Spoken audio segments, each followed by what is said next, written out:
Hello friends, हम सीख रहे हैं टी.एस. इलियट और टी.एस. इलियट का बड़ा ही फेमस वर्क द वेस्टलैंड वो आज हम डिस्कस करने जा रहे हैं। तो लेक्चर बड़ा इंपॉर्टेंट होने वाला है क्योंकि इस लेक्चर में आज हम द वेस्टलैंड को सिंप्लीफाइड फॉर्म में पॉइंट वाइज डिस्कस करेंगे। तो चलिए फ्रेंड्स, लेट्स स्टार्ट। देखिए, पोएम की अगर बात करें द वेस्टलैंड, तो ये पब्लिश हुई 1922 में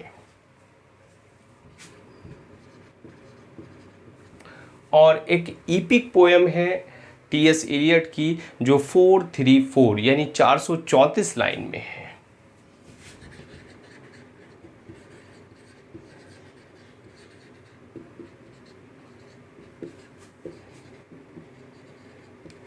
और इसी के साथ साथ एक इंपॉर्टेंट फैक्ट ये है कि ये जो पोएम लिखी गई है ये फ्री वर्स में लिखी गई है। Clear friends? फ्री वर्स में, यहाँ ध्यान ये रखिएगा, फ्री वर्स ना कि blank verse. Clear? Free verse में लिखी गई है, 434 लाइंस की है, 1922 में आई और 1922 में ये पब्लिश हुई। किस में पब्लिश हुई? द क्राइटेरियन में।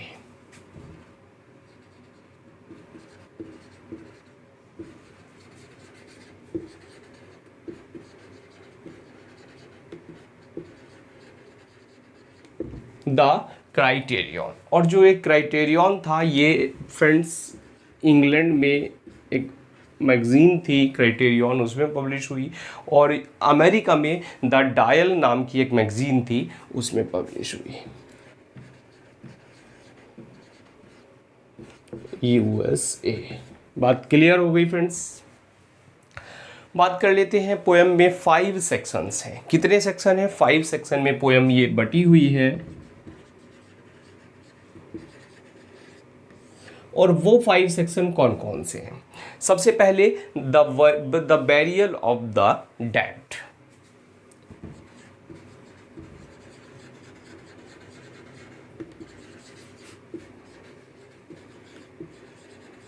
फर्स्ट सेक्शन पोएम का।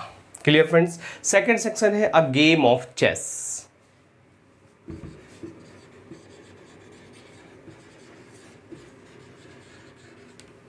क्लियर? थर्ड सेक्शन है the fire Sarman.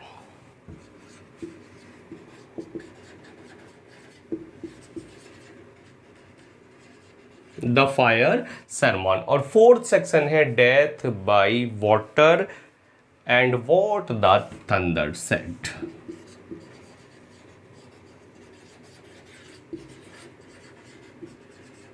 And what the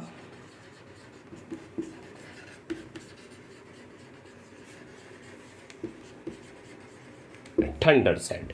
तो ये 5 सेक्शन है पोएम के। इनको इसी की सीरीज में हमें, इसी सीरियल में हमें इनको लर्न करना है क्योंकि अक्सर पूछ लिए जाते हैं। और ये कैसे हैं, क्या है, ये तो हम बाद में डिस्कस करेंगे इन 5 सेक्शन में। पहले इनको लर्न कर लेते हैं। देखिए, सबसे पहला section the burial of the dead, यानी एक डेड व्यक्ति का बैरियल, एक मृत व्यक्ति को दफनाना। और अब इमेजिन कीजिए मेरे साथ साथ, एक डेड बॉडी को दफनाया जा रहा है। दफनाने के बाद जो दफनाने वाले हैं वो आते हैं घर, आके वो चेस खेलने लगते हैं। Clear friends? अब चेस खेलते खेलते पता लगता है कि कहीं आग लग गई है, और जब आग लग जाती है तो इमीडिएटली दौड़े, और वहाँ दौड़ने के बाद उन्होंने क्या किया? पानी डाल के उस आग को बुझाने लगे। लेकिन आग बुझी नहीं, बल्कि वो आग जो थी पानी डालने के बाद बिल्कुल जैसे बादलों की गड़गड़ाहट होती है उस तरह से चमकने लगी। क्लियर? एक बार और रिपीट कर लें। सबसे पहली चीज़ क्या थी कि एक डेड बॉडी को बैरियल किया, दफनाया। दफनाने के बाद दफनाने वाले आते हैं, वो चेस खेलने लगते हैं। चेस खेलते खेलते उन्हें पता लगता है कि कहीं आग लग गई है, और आग लग गई तो दौड़े, पानी डालने लगे। लेकिन पानी डालने के बाद वो आग जो थी एक फ्लैश के रूप में चमकने लगी, एक थंडर के रूप में चमकने लगी। क्लियर? तो अब लर्न हो गए होंगे आपको पांचों पार्ट। सबसे पहला burial of the dead, second game of the chess, यानी बैरियल किया डेड का, चेस खेला, चेस खेलने के बाद आग लग गई, पानी डाला, और वो आग थंडर के रूप में चमकने लगी।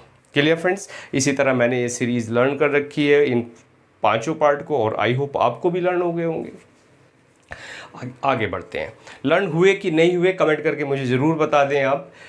अब आगे बढ़ते हैं। पोयम में एक इपिग्राफ भी है जो लिया गया है सटायरिकॉन ऑफ पेट्रोनियस से। Clear friends? इपिग्राफ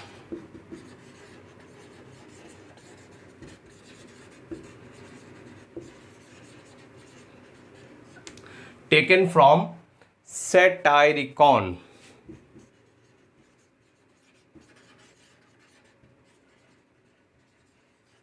Satyricon of Petronius से।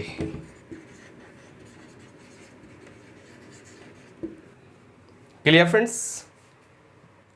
ये जो पोयम रही है द वेस्टलैंड, ये टी.एस. इलियट ने डेडिकेट की किसको? एजरा पॉन्ड को। चलिए यहीं लिख लेते हैं।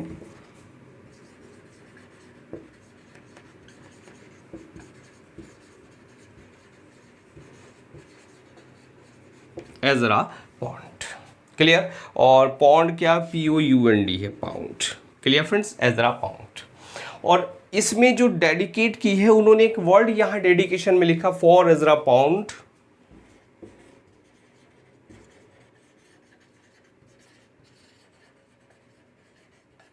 और इस फॉर एजरा पाउंड के बाद जो वर्ड्स लिखे, इल मिगलियोर फैब्रियो। इल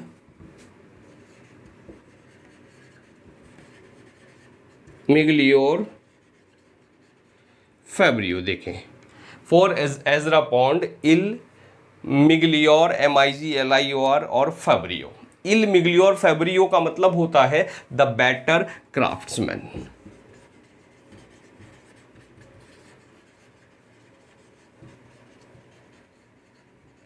क्लियर फ्रेंड्स? तो ये डेडिकेशन रहा है उन्होंने जो एजरा पॉन्ड के लिए किया। मींस पोयम एजरा पॉन्ड को डेडिकेट कर दी गई।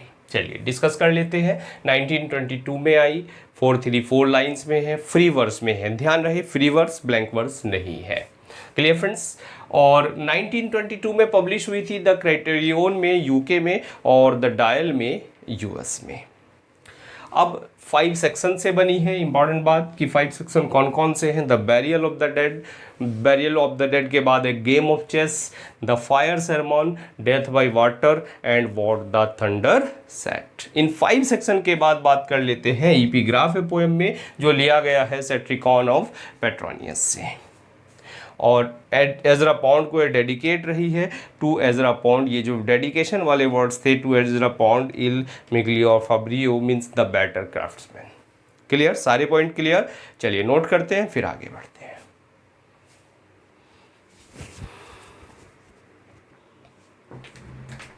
चलिए फ्रेंड्स आगे बात कर लेते हैं पोएम की मेन थीम की। थीम रही है इसकी the disillusionment past war generation. Theme क्या रही है? The disillusionment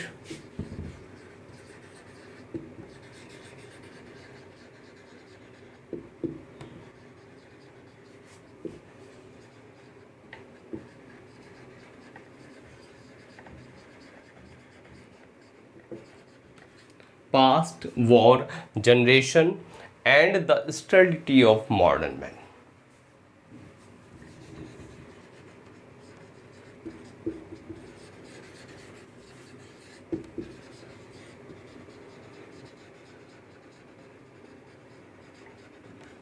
clear friends? यानी डिसइल्यूजनमेंट किसका? पास्ट वॉर जनरेशन का, युद्ध के बाद की जनरेशन, और मॉडर्न मैन की स्टर्लिटी। ये जो रही है ये वेस्टलैंड की मेन थीम रही है।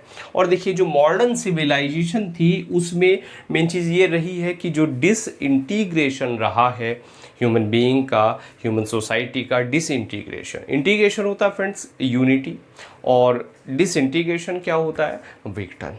तो जो विघटन रहा है, जो डिसइंटीग्रेशन रहा है, उसके जो कॉज रहे हैं वो एक तो रहा है सेक्सुअल परवर्जन। परवर्जन कहते हैं एबनॉर्मलिटी को, means sexual abnormality. Loss of faith रहा है, लॉस ऑफ फेथ, और इसी के साथ साथ loss of moral values, lack of human relationship. जो आदमी के आदमी से रिलेशन थे वो खराब होने लगे, और कॉमर्शियलाइजेशन। क्लियर, मीन्स जो भौतिकवाद है वो शुरू हो गया। इसी के साथ साथ मेंटल टेंशन रही है, पॉलिटिक्स और क्रिश्चियन डॉक्ट्राइन रहा है, और वो क्या रहा है, वो वेस्टलैंड का एक कोर रहा है।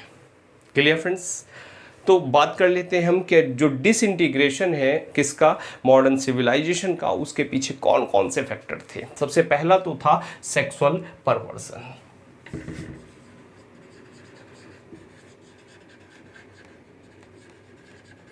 PER perversion, VERSION, PERVERSION, perversion. और सेक्सुअल परवर्जन के साथ बात कर लेते हैं हम loss of faith and moral values.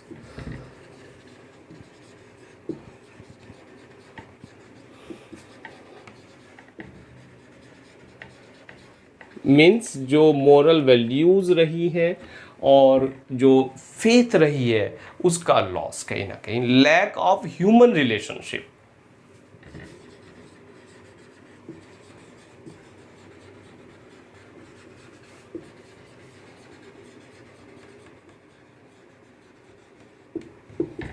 Clear friends, lack of human relationship यानी आदमी के जो रिलेशन है वो बढ़िया नहीं रहे। Commercialisation of life,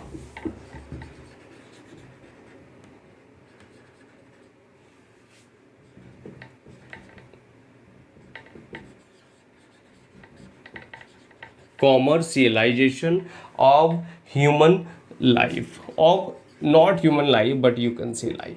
clear friends, commercialization की स्पेलिंग देख लेना, COMMERCILIZATION, कॉमर्शियलाइजेशन ऑफ लाइफ। इसी के साथ साथ मेंटल टेंशन रही है, मेंटल टेंशन। तो ये कुछ ऐसे फैक्टर थे जिन्होंने क्या किया, जो डिसइंटीग्रेशन था मॉडर्न सिविलाइजेशन का वो किया। Are some causes of, clear, some causes थे, किसके लिए थे, of disintegration, integration of modern life. बात क्लियर हो गई फ्रेंड्स, मॉडर्न लाइफ कहिए या मॉडर्न सिविलाइजेशन कहिए। यहाँ अब जो वेस्टलैंड रही है, द वेस्टलैंड की जो कोर रही है वो रही है जो क्रिश्चियन डॉक्ट्राइन, और Christian doctrine of rebirth, rebirth का क्रिश्चियन डॉक्ट्राइन। क्लियर फ्रेंड्स, यानी पुनर्जन्म की जो धारणा है क्रिश्चियन डॉक्ट्राइन में, और थ्रो प्रेयर। क्लियर, तो वो रही है इसका core, the core of Westland.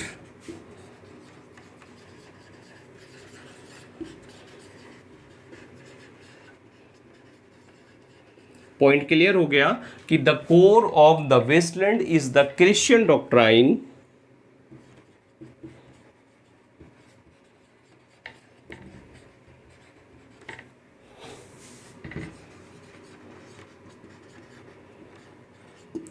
और किसके थ्रू, क्रिश्चियन डॉक्ट्राइन किस चीज का, ऑफ रिबर्थ, यानी रिबर्थ का, पुनर्जन्म का जो क्रिश्चियन जो धारणा थी वो थ्रू प्रेयर एंड सफरिंग।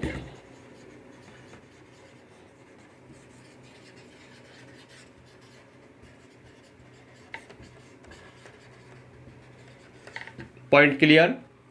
अब इसके बाद बढ़ जाते हैं कि जो पोयम है, ये तो पोयम की बैकग्राउंड हमने बता दी। अब जो पोयम शुरू होती है वो शुरू होती है एक बड़ी प्यारी लाइन, इसकी फर्स्ट लाइन और लास्ट लाइन आपको जरूर पता होनी चाहिए। वो शुरू होती है कि अप्रैल इज द क्रूलेस्ट मंथ, कि जो अप्रैल है वो सबसे क्रूअल मंथ होता है। क्लियर फ्रेंड्स,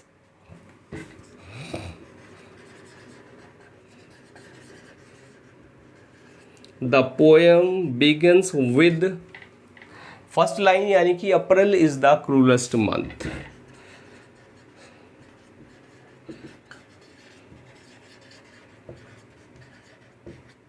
और जो लास्ट होती है वो मैंने पिछले लेक्चर में भी बताया था कि इसकी जो लास्ट लाइन है वो है शांति शांति शांति। क्लियर फ्रेंड्स, एंड एंड्स, इसी में लिख लेते हैं, विद और इसका जो अंत होता है पोएम का वो होता है शांति, SHANTIH, शांति, शांति, शांति। बात क्लियर फ्रेंड्स? अब यहाँ इस पोएम में एक कैरेक्टर है, एक नरेटर है, और नरेटर का नाम है टाइरियासिस,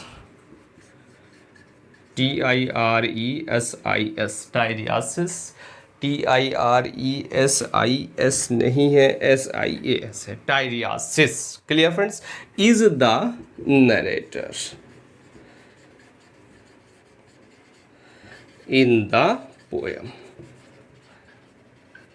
चलिए पॉइंट क्या क्या है डिस्कस कर लेते हैं कि जो इस पोएम की द वेस्टलैंड की थीम रही है disillusionment of past war generation, और इसी के साथ साथ sterility of modern man. Clear?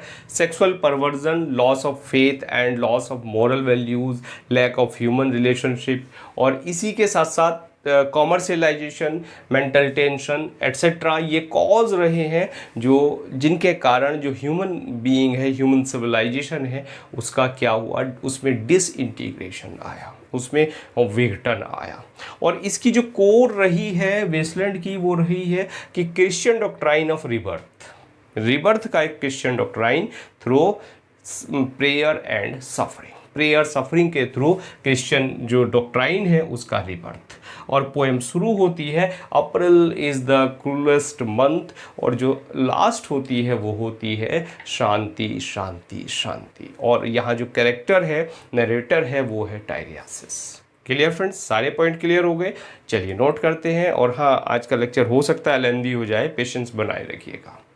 Clear? तो चलिए फ्रेंड्स, चलिए फ्रेंड्स, अब इसका जो कैरेक्टर है यहाँ टाइरियासिस, उसकी बात कर लेते हैं। वो है फ्रेंड्स हर्मैफ्रोडाइट। और हर्मैफ्रोडाइट एक ऐसा कैरेक्टर होता है जिसमें male as well as female दोनों के ही कैरेक्टरिस्टिक्स अगर किसी व्यक्ति में होते हैं तो उसको कहा जाता है हर्मैफ्रोडाइट। Clear friends? तो टाइरियासिस क्या है?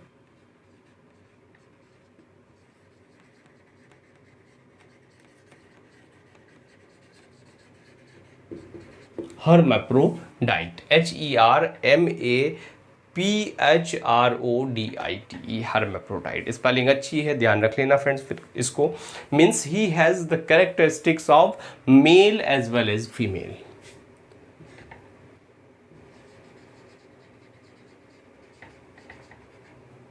Characters of male and female, यही मैंने इसी को ब्रैकेट में लिख दिया। Clear friends? अब बात कर लेते हैं इसका जो फर्स्ट पार्ट रहा है, means first section, the burial of the dead. जो बैरियल ऑफ द डेड है फ्रेंड्स,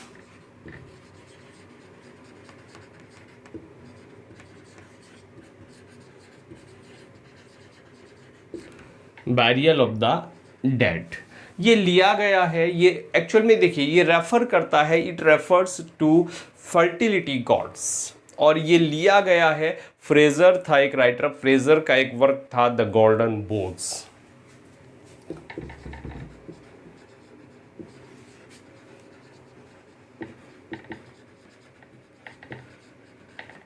फ्रेजर्स, और अक्सर फ्रेंड्स पूछ लिए जाते हैं, ये इंपॉर्टेंट चीजें हैं। Frazer's the golden bones.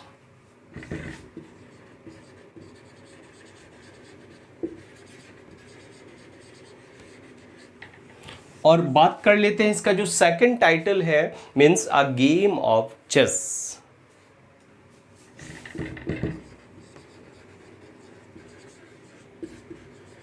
ये टाइटल कहाँ से लिया गया? सेकंड सेक्शन का टाइटल ये लिया गया फ्रेंड्स, एक मिडिल्टन रहे हैं ऑथर, उनका एक प्ले था कि वीमेन विवेयर वीमेन, वहाँ से ये टाइटल ऑथर ने लिया है। Middleton, DDLETON, women beware women. Clear friends? ये जो सेकंड टाइटल यानी मिडिल्टन के प्ले से, मिडिल्टन्स प्ले और प्ले का नाम था वीमेन विवेयर वीमेन, इससे लिया गया। बात क्लियर हो गई। अब जो नेक्स्ट टाइटल है कि द फायर सरमन जो है वो कहाँ से लिया गया, वो लिया गया friends sermon by Lord Buddha, वहां से लिया गया है।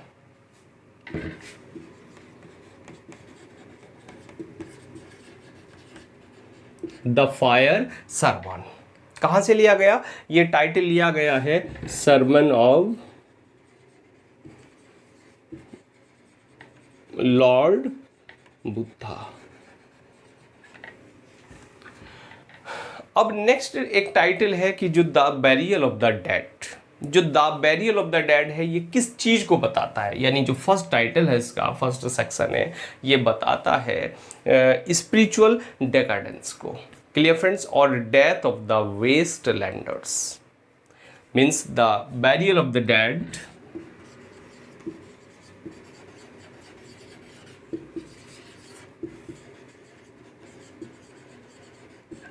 ये बताता है, किसको बताता है, रेफर्स टू द स्पिरिचुअल डेकाडेंस।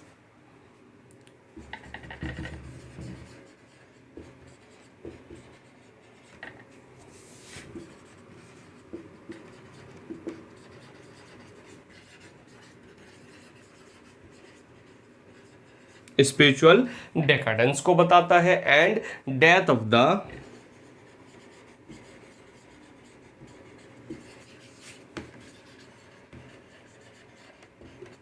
वेस्टलैंडर्स,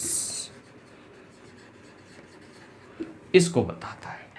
और फ्रेंड्स जो द वेस्टलैंड है ये poem, it follows the legend of the holy grail, एक लीजेंड थी होली ग्रेल की और फिशर किंग की, उनको ये फॉलो करती है। Means the Westland follows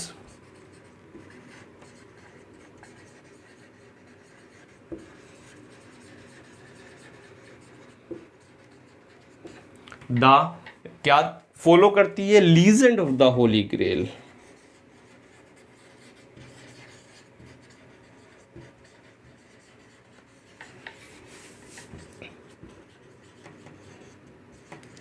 legend of the holy grail को और द फिशर किंग को।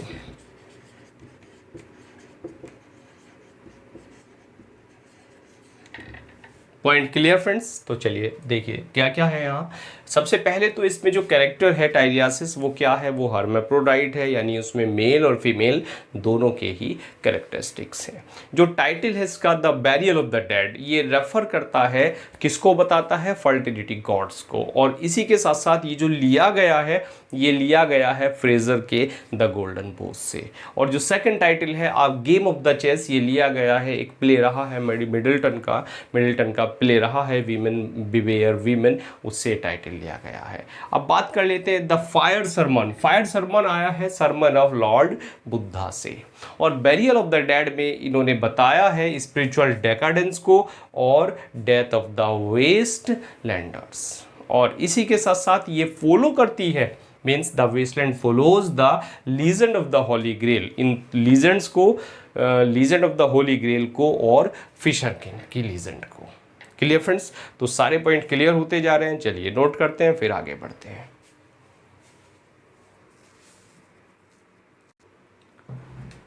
चलिए फ्रेंड्स, जो पोएम के इंपॉर्टेंट कैरेक्टर्स हैं उनकी बात कर लेते हैं। सबसे पहला कैरेक्टर है टाइरियासिस।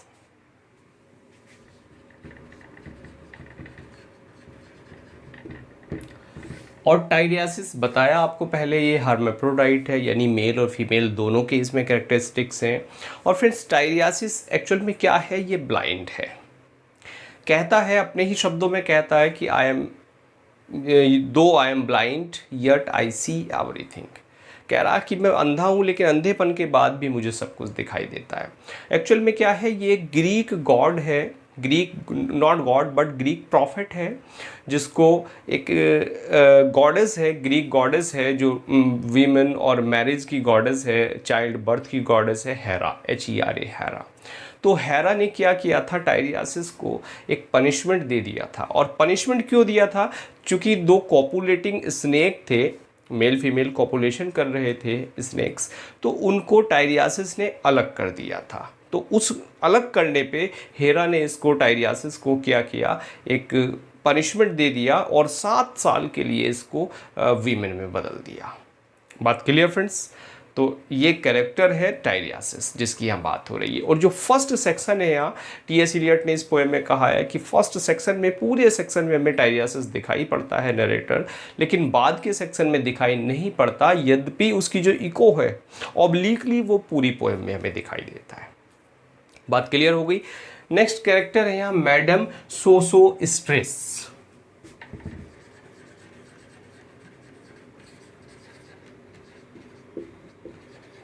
और फ्रेंड्स यहाँ जो कैरेक्टर हैं बड़े टफ प्रोनाउंसिएशन है, बड़े डिफिकल्ट प्रोनाउंसिएशन है, स्टेट सन। और कोई पॉपुलर कैरेक्टर नहीं है किसी प्ले की तरह विलियम शेक्सपियर के। एक कैरेक्टर है मिस्टर यूजीनाइड्स, UGENIDES।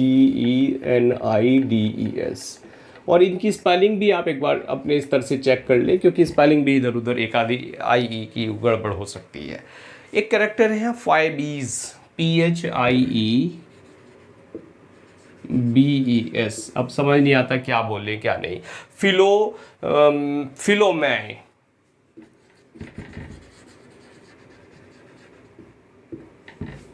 और फिलोमे के बाद एक कैरेक्टर है मैरी, MARIE, मैरी। चलिए तो भूल गया, आसानी से भूल गया। एक कैरेक्टर है फ्रेंड्स यहाँ लिल, LIL, लिल। एक है एल्बर्ट।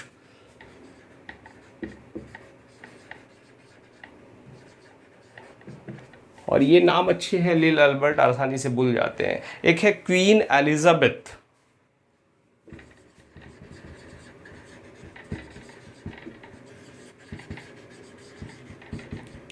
Queen Elizabeth. और इसी के साथ साथ एक कैरेक्टर है फ्रेंड्स यहाँ द टाइपिस्ट गर्ल।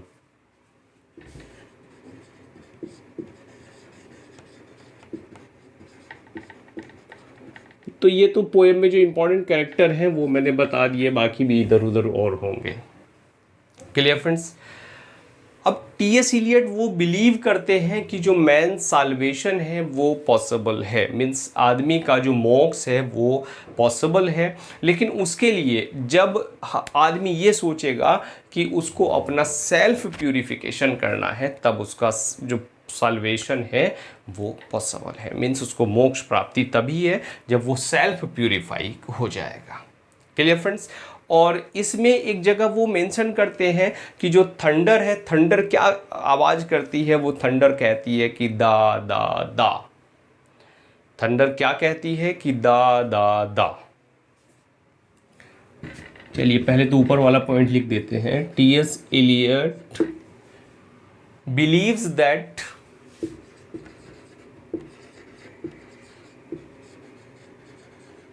man's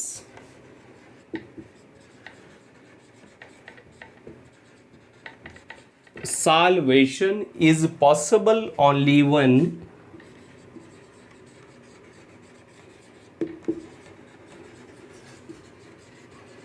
कि साल्वेशन तभी पॉसिबल है only when man thinks of his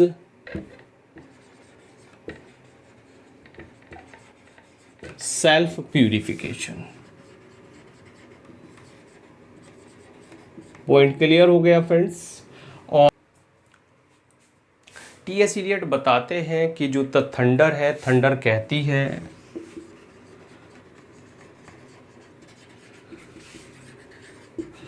दा दा दा। दा दा दा की आवाज़ थंडर से निकलती है। और जो ये वर्ड्स लिए गए हैं इनका जो मतलब है दा का, पहले दा का मतलब है दत्ता, और दत्ता कहते हैं फ्रेंड्स गिव, देना। दूसरे दा का मतलब है दे द्वाम, और इसका मतलब है सिंपैथाइज। और जो तीसरा वर्ड है दा, इसका मतलब है दमयति। और दमयति का मतलब होता है कंट्रोल, मीन्स नियंत्रण। Clear friends? तो ये वर्ड्स हैं, ये लिए गए हैं। चलिए इसको नोट करते हैं। और इसमें क्या बताया, देखिए सबसे पहले तो ये कुछ कैरेक्टर्स हैं। कैरेक्टर्स के बाद इलियट बिलीव करते हैं कि जो मैन है, ह्यूमन बीइंग है, उसका साल्वेशन पॉसिबल है अगर व्यक्ति सबसे पहले वो सेल्फ प्यूरिफाई कर ले। और यहाँ दा दा दा ये 3 वर्ड्स हैं जो दत्ता, द्विद्वाम और दमयंती से लिए गए हैं और एक किसी उपनिषद से लिए गए हैं फ्रेंड्स। कुछ बृहद से लेके कुछ नाम है उस उपनिषद का, तो उससे ये वर्ड्स लिए गए हैं और इनको नोट करते हैं। इसके बाद पोएम की कुछ पॉपुलर लाइन्स हैं, उनको हम डिस्कस करते हैं। लेक्चर लेंदी हो रहा है लेकिन पेशेंस बनाए रखिएगा। Clear friends?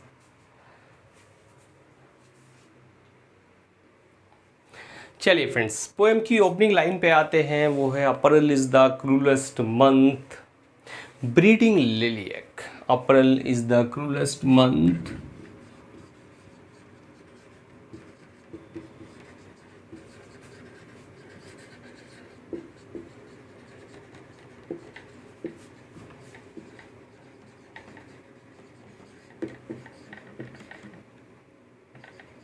lilac. Clear friends? April is the cruelest month breeding lilac out of the dead land. Lilacs. Lilacs out of the dead land. Clear friends? And mixing memory and desire. Mixing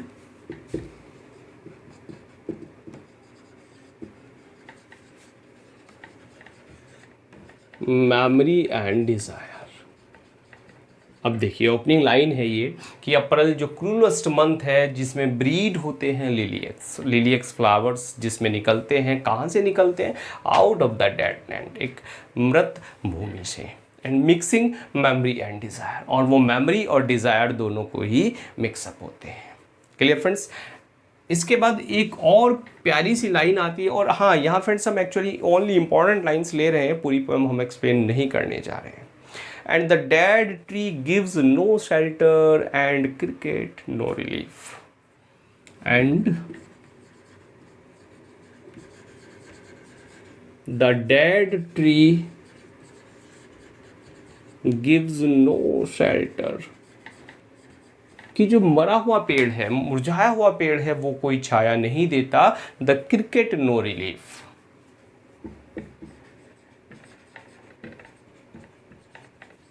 और cricket कोई relief नहीं देता। Clear friends? And the dry stone no sound of water, और जो dry stone है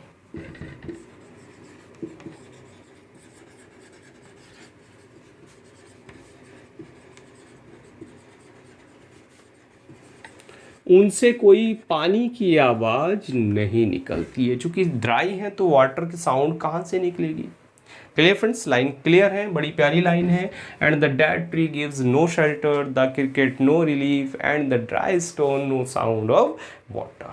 आगे एक जगह कहते हैं कि my nerves are bad tonight. Yes, bad. My nerves are bad to night.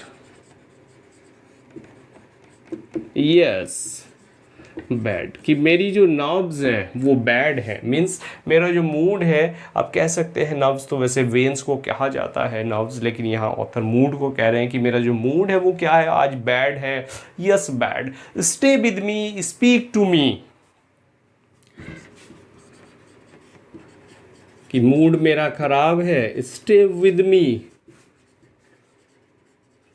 Speak to me, मेरे साथ ठहरो, मुझसे बात करो। Speak to me, oh I you never speak. Speak, आगे कहते हैं इसी में, वाई यू नेवर स्पीक, कि तुम क्यों नहीं बोलते। स्पीक, बोलो। Clear friends? What are you thinking of? What thinking what are you thinking of?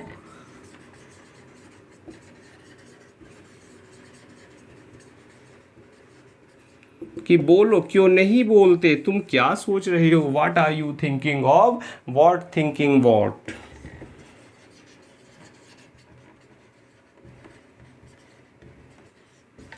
In thinking what? अब देखिए क्या कहते हैं लाइंस में कि सबसे पहले तो कह दिया अप्रैल क्रूलेस्ट मंथ है जहाँ लिली एक फ्लावर्स निकलते हैं, वो जन्म लेते हैं एक डेड लैंड पे और जो मेमोरी और डिज़ायर को मिक्स करते हैं। आगे कहते हैं and the dead tree gives no shelter, the cricket no relief and the dry stone no sound of water. Means जो डेड ट्री से कोई जो शेल्टर है, छाया है, वो नहीं होती, क्रिकेट से रिलीफ नहीं होता और जो ड्राई स्टोन्स हैं उन पर कोई पानी की आवाज़ उनसे नहीं निकलती। आगे कहते हैं कि my nerves are bad tonight too yes bad, मेरा जो मूड है वो आज ख़राब है, हाँ ख़राब है।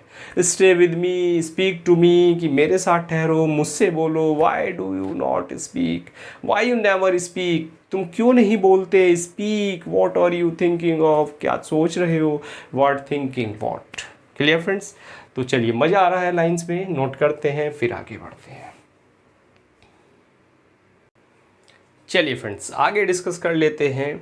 एक जगह वो कहते हैं कि he who was living is now dead, कि वो जो जिंदा रह रहा था इज़ नाउ डेड, वो अब मृत है। He who were living are now dying with a little patience, कि वो जो जिंदा थे वो अब मर रहे हैं विद अ लिटिल पेशेंस, क्योंकि उनका जो धैर्य है वो थोड़ा हो रहा है। Clear friends. He who was living is now dead, बड़ी प्यारी line. He who was living is now dead, कि जो कभी जिंदा थे वो अब डेड है। he who were living are now dying,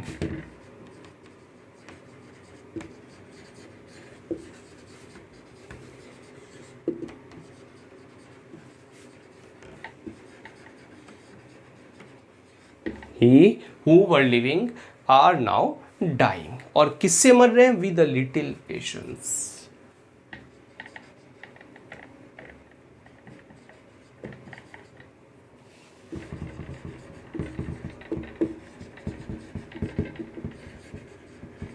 line clear हो गई फ्रेंड्स, मजा आ रहा है पढ़ने में। If there were only water amongst the rock, if there were only water amongst the rock,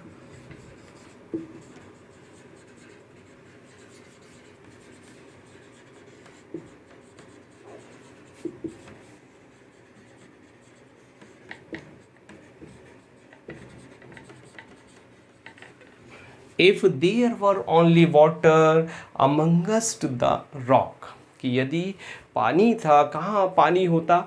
amongst the rock, dead mountain, mount of curious teeth,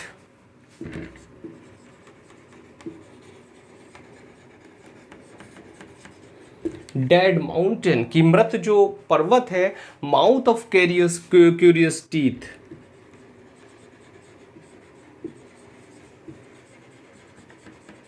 mouth of curious teeth, और एक ऐसा माउथ जिसमें क्या था, curious teeth. Clear friends. That can not spelt,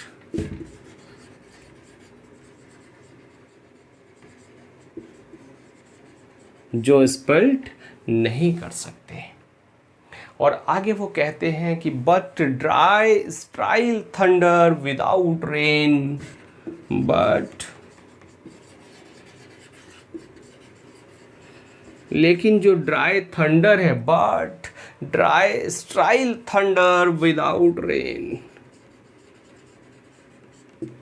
जो thunder है, thunder को उन्होंने कहा है dry, and sterile, but dry sterile, कि लेकिन जो सूखी और जो बंजर थंडर है, विदाउट रेन, बिना वाटर के।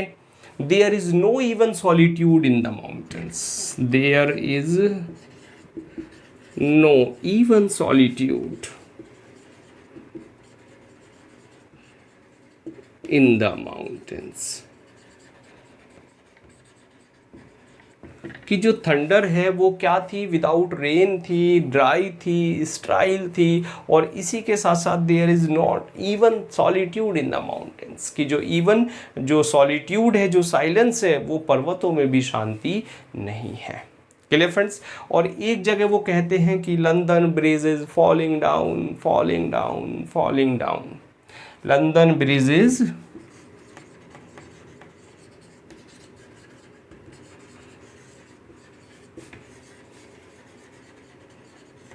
falling down,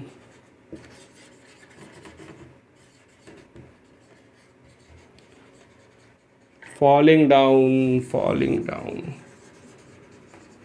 कि जो लंदन ब्रिज है वो गिर रहा है। London bridge is falling down, falling down, falling down. चलिए इनको नोट करते हैं, कुछ और लाइंस डिस्कस करते हैं।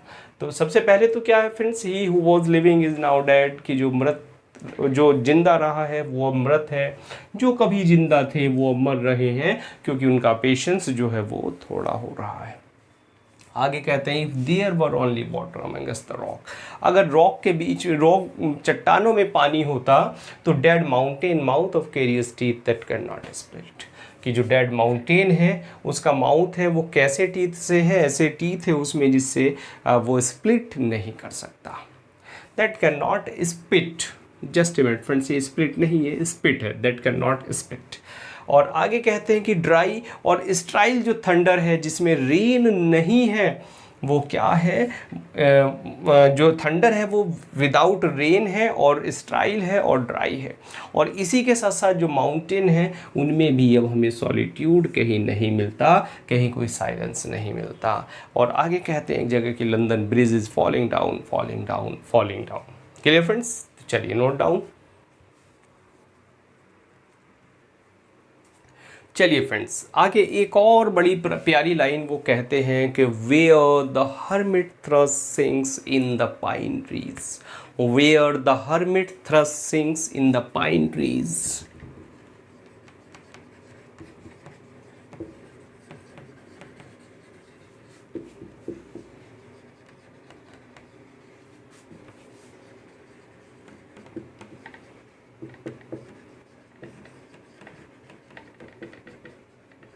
और ये जो फ्रेंड्स यहाँ हर्मिट थ्रश है, ये एक बर्ड होती है, एक चिड़िया है, कोई साधु की बात नहीं हो रही है, कि एक चिड़िया है हर्मिट थ्रस जो अमेरिका में पाई जाती है। तो हर्मिट, वो कहते हैं कि where the hermit thrush sings in the pine trees, कि जहाँ हर्मिट थ्रस पाइन ट्रीज में गाती है, क्या गाती है, drip drop, drip drop, drop drop drop,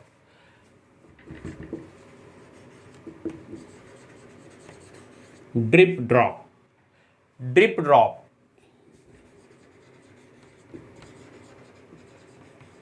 और ड्रॉप ड्रॉप। क्लियर फ्रेंड्स, क्या गाती है चिड़िया, कि drip drop, drip drop, drop drop, but there is no water. चिड़िया तो गाती है ड्रिप ड्रॉप, लेकिन कोई पानी नहीं है, मीन्स बंजर ही बंजर है। बात क्लियर फ्रेंड्स, मजा आ रहा है। आगे वो एक जगह कहते हैं who is the third who walks always beside you, who is the third, कि वो तीसरा कौन है, who always, who walks always beside you, besides you, कि जो हमेशा तुम्हारे साथ टहलता है। Who is the third who walks always besides you, कि वो तीसरा व्यक्ति कौन है जो हमेशा तुम्हारे साथ रहता है।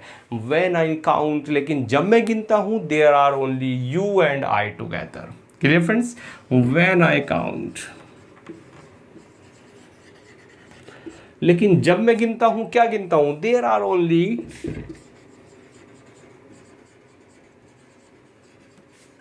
You and I together, only you and I together. बड़ी ही प्यारी लाइन फ्रेंड्स, बहुत ही प्यारी लाइन।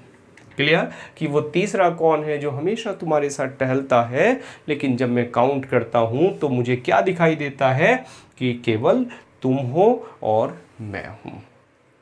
बात क्लियर। चलिए, और लास्ट लाइन है फ्रेंड्स पोएम की, और वो है फ्रेंड्स शांति शांति शांति।